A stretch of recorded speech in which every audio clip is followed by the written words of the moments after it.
Assalamualaikum warahmatullahi wabarakatuh. Saya Oktabriadi dari Prodi Teknik Kimia dengan NIM M1B1200026. Saat ini saya akan menjelaskan sifat wajib, mustahil, jaiz bagi Allah dan Rasulnya. Yang pertama yaitu sifat wajib, mustahil, dan jaiz bagi Allah. Sifat-sifat Allah adalah sifat sempurna yang tidak terhingga bagi Allah. Wajib bagi setiap muslim mempercayai bahwa terdapat beberapa sifat kesempurnaan yang tidak terhingga bagi Allah Subhanahu wa taala. Sifat wajib bagi Allah terbagi menjadi 4 bagian, yaitu nasfiyah. Sifat nasfiyah yaitu sifat yang berhubungan dengan zat Allah. Sifat nasfiyah ini hanya ada satu, yaitu wujud. Wujud artinya ada. Yang kedua yaitu salbiyah. Sifat salbiyah yaitu sifat yang meniadakan adanya sifat sebaliknya, yakni sifat-sifat yang tidak sesuai, tidak layak dengan kesempurnaan zatnya. Sifat salbiyah ini ada 5, yaitu qidam. Qidam artinya dahulu. Yang kedua baqo artinya kekal. Dan ketiga mukhalafatul lil hawadisi, yang artinya berbeda dengan yang baru.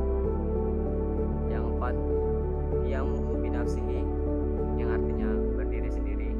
Dan yang kelima wahdaniyah, artinya keesaan. Selanjutnya yaitu ma'ani. Sifat ma'ani yaitu sifat-sifat abstrak yang wajib ada pada Allah Subhanahu wa taala. Sifat-sifat ma'ani ada 7, yaitu qudrah artinya berkuasa, iradat artinya berkehendak, ilmu artinya mengetahui, hayat artinya hidup, sama artinya mendengar, basar artinya melihat, kalam artinya berbicara. Ma'nawiyah. Sifat ma'nawiyah adalah kelaziman dari sifat ma'ani. Jumlah sifat ma'nawiyah sama dengan jumlah sifat ma'ani, yaitu ada 7. Yang pertama qadiran artinya maha berkuasa, muridan artinya maha berkehendak, aliman artinya maha mengetahui, hayan artinya maha hidup, sami'an artinya maha mendengar, basiron artinya maha melihat, mutakaliman artinya maha berbicara. Selanjutnya yaitu sifat-sifat bagi Allah. Sifat wajib bagi Allah adalah sifat yang pasti ada pada Allah Subhanahu wa taala. Yang pertama yaitu wujud. Wujud artinya ada. Adanya Allah itu bukan karena ada yang mengadakan atau menciptakan, tetapi Allah itu ada dengan zatnya sendiri. Yang kedua, qidam artinya terdahulu. Sifat Allah ini meniadakan bahwa Allah Subhanahu wa taala sebagai pencipta lebih dahulu ada daripada semesta alam dan isinya yang Ia ciptakan. Yang ketiga yaitu baqo. Baqo artinya kekal. Allah akan kekal dan abadi selamanya. Kekalnya Allah Subhanahu wa taala tidak berkesudahan. Khulafatul hawadis artinya berbeda dengan ciptaannya atau makhluknya. Sifat ini menunjukkan bahwa Allah Subhanahu wa taala berbeda dengan hasil ciptaannya. Yang kelima adalah qiyamuhu binafsihi, artinya Allah berdiri sendiri. Artinya bahwa Allah Subhanahu wa taala itu berdiri dengan zatnya sendiri tanpa membutuhkan bantuan orang lain. Yang keenam yaitu wahdaniyah, artinya tunggal atau esa. Artinya adalah bahwa Allah Subhanahu wa taala adalah Tuhan yang Maha Esa, baik itu esa zatnya, sifatnya maupun perbuatannya. Yang ketujuh yaitu kuadrat. Qudrat artinya berkuasa. Kekuasaan Allah Subhanahu wa taala atas segala sesuatu itu mutlak. Tidak ada batasnya dan tidak ada yang membatasi, baik terhadap zatnya sendiri maupun terhadap makhluknya. Yang kedelapan yaitu iradah, artinya berkehendak. Allah Subhanahu wa taala menciptakan alam semesta beserta isinya atas kehendaknya sendiri, tanpa adanya paksaan dari pihak lain ataupun campur tangan dari siapapun.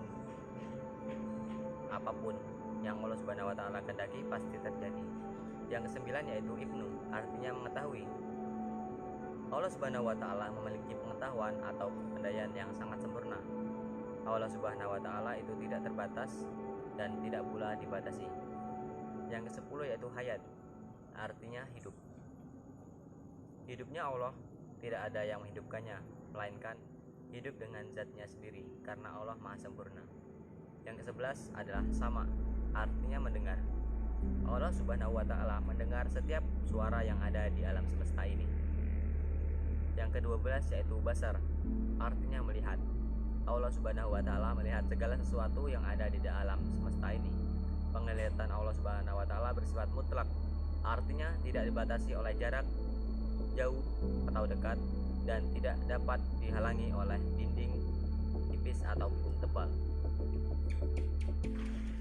Yang ke-13 yaitu kalam, artinya berbicara atau berfirman. Allah Subhanahu wa Ta'ala bersifat kalam, artinya Allah Subhanahu wa Ta'ala berfirman pada kitab-kitabnya yang diturunkan kepada nabi-nabi dan rasulnya. Yang ke-14 yaitu qadiran, yaitu keadaan Allah Ta'ala yang berkuasa mengadakan atau meniadakan. Yang ke-15 yaitu muridan, yaitu keadaan Allah Ta'ala yang menghendaki atau menentukan tiap-tiap sesuatu. Yang ke-16 yaitu alimun, yaitu keadaan Allah Ta'ala yang mengetahui akan tiap-tiap sesuatu. Yang ke-17 yaitu hayun, yaitu keadaan Allah Ta'ala yang hidup. Allah adalah zat yang hidup. Allah tidak akan pernah mati, tidak akan pernah tidur ataupun lelah. Yang ke-18 yaitu sami'un, artinya Allah Ta'ala yang mendengar. Allah selalu mendengar pembicaraan manusia, permintaan atau doa hamba-hambanya. Yang ke-19 yaitu basirun, yaitu keadaan Allah Ta'ala yang melihat akan tiap-tiap yang mujadat, artinya benda yang ada. Yang ke-20 kaunuhu mutakallimun, yaitu keadaan Allah Subhanahu wa Ta'ala yang berkata-kata atau Allah tidak bisu. Yang selanjutnya yaitu sifat-sifat mustahil bagi Allah. Sifat mustahil bagi Allah artinya sifat yang tidak mungkin ada pada Allah Subhanahu wa Ta'ala. Sifat-sifat tersebut adalah adam, artinya tidak artinya tiada atau bisa mati. Hudud artinya baharu atau bisa diperbarui. Yang ketiga yaitu fana, artinya binasa atau tidak kekal atau mati. Dan yang terakhir yaitu mumatluku lillah hawadith, artinya menyerupai akan makhluknya. Yaitu qiyamu bi ghairil, artinya berdiri dengan yang lain atau kerjasama. Selanjutnya ta'adud, artinya berbilang-bilang atau lebih dari satu. Ajal, artinya lemah atau tidak kuat. Karohah, artinya terpaksa atau bisa dipaksa. Jahal, artinya jahil atau bodoh. Maut, artinya mati atau bisa mati. Syamam, artinya tuli.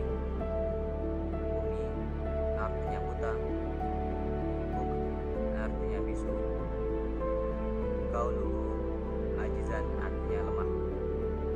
Kauluhu farihan, artinya terpaksa.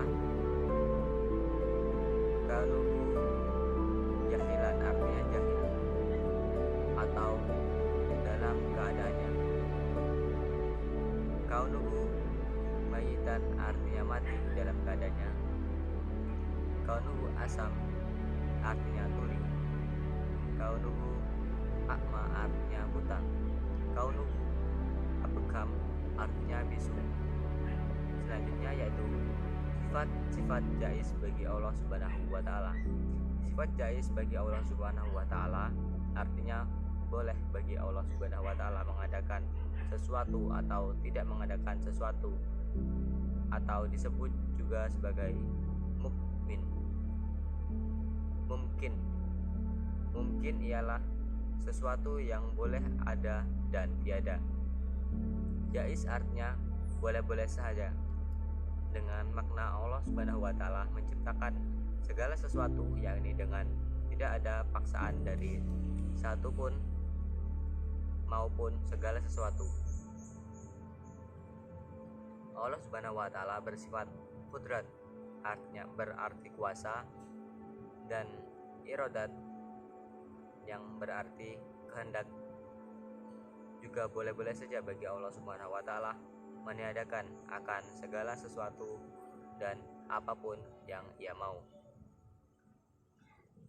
Selanjutnya yaitu sifat wajib, mustahil, dan jaiz bagi Rasul. Rasul sebagai utusan Allah Subhanahu wa Ta'ala memiliki sifat-sifat yang melekat pada dirinya. Yang pertama, sifat wajib dan mustahil. Yang pertama yaitu sidik, artinya benar. Sidik adalah hadirnya suatu kekuatan yang dapat melepaskan diri dari sikap dusta atau tidak jujur terhadap Tuhannya, dirinya sendiri maupun orang lain. As-Siddiq yaitu Rasul selalu benar. Jadi berita yang dibawa para nabi dan rasul pasti benar adanya sesuatu dengan fakta dan realita kenyataan. Yang kedua yaitu al-amanah, artinya dipercaya, yaitu segala sesuatu yang dipercayakan kepada manusia, baik yang menyangkut dirinya, hak orang lain maupun hak Allah Subhanahu wa taala, atau sesuatu yang diberikan kepada seseorang yang dinilai memiliki kemampuan untuk mengemban.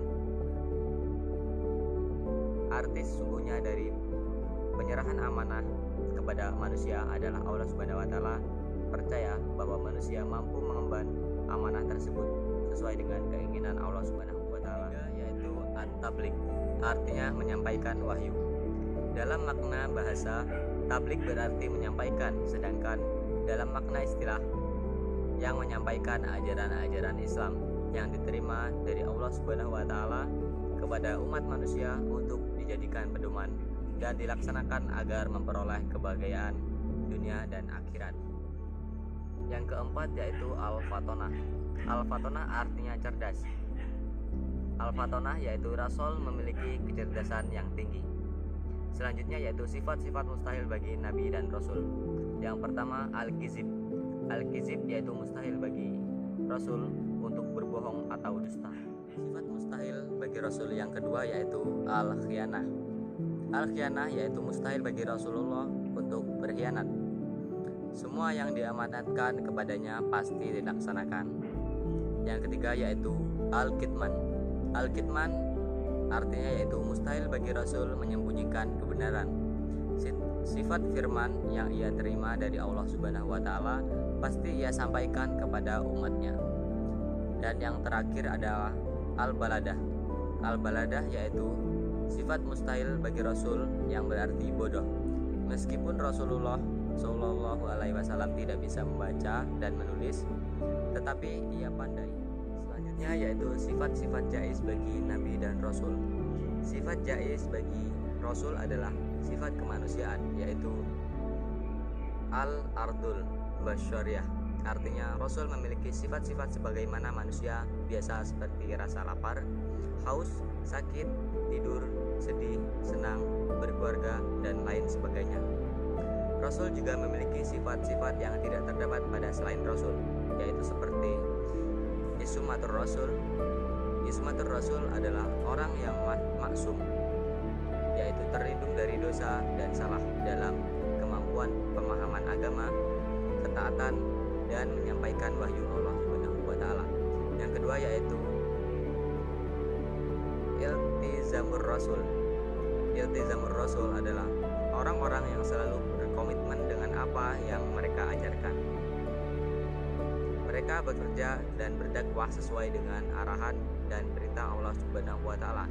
Meskipun untuk menjalankan perintah Allah Subhanahu wa taala itu harus berhadapan dengan tantangan-tantangan yang berat, baik dari diri pribadinya maupun dari para musuhnya. Baiklah, itulah penjelasan sifat wajib, jaiz, mustahil bagi Allah dan Rasulnya. Saya Okta Priyadi. Wassalamualaikum warahmatullahi wabarakatuh.